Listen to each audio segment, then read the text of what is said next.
Nurse! Nalunod ang kapatid ko! Sir, ihiga natin siya dito. Kuya, gising muna. Kuya, gising muna. Unresponsive. Guys, emergency to. Dito muna kayo sa bed 1. Doc, negative pulse, negative breathing po. Continue compression. Tuloy lang ang baggy. Noted, Doc. Maglagay na kayo ng linya. Prepare intubation set. Sir, dumating po ang kapatid nyo na wala ng pulso at hininga. Pero gagawin po natin ang lahat para subukang ma-revive ang kapatid nyo. Doc, gawin niyo pong lahat. Sir, kailangan po natin siyang tubuhan ngayon para matulungan siyang makahinga. Sige, Doc. Sir, papirma lang po sa consent na nagsasabing pumapayag kayo na tubuhan ang kapatid nyo. Ang daming tubig. Suction, please. Tube. Continue CPR.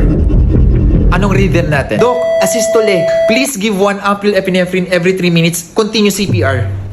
First dose of epinephrine given.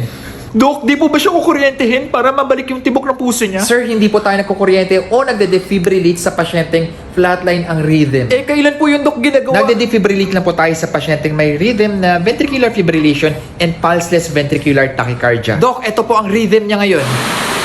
Ventricular fibrillation. Ngayon, sir, kailangan po natin mag-defibrillate sa kapatid niya. Okay po, Doc. Defibrillate patient at 200 joules. Make sure na hindi basa ang pasyente. 1, I'm clear. 2, you're clear. 3, everybody's clear. Clear, clear. Delivery shock. Shock delivered. Continue CPR. Doc, ito na po ang rhythm niya ngayon with pulse and spontaneous breathing na rin po siya. Normal sinus rhythm. Stop compression. Sir, naibalik na po ang paghinga at pulso ng kapatid nyo. Sa ngayon po, kailangan natin siyang i-admit sa ICU para mas maobserbahan pa siya ng gusto. Doc, salamat po. Nurse, salamat po sa inyo.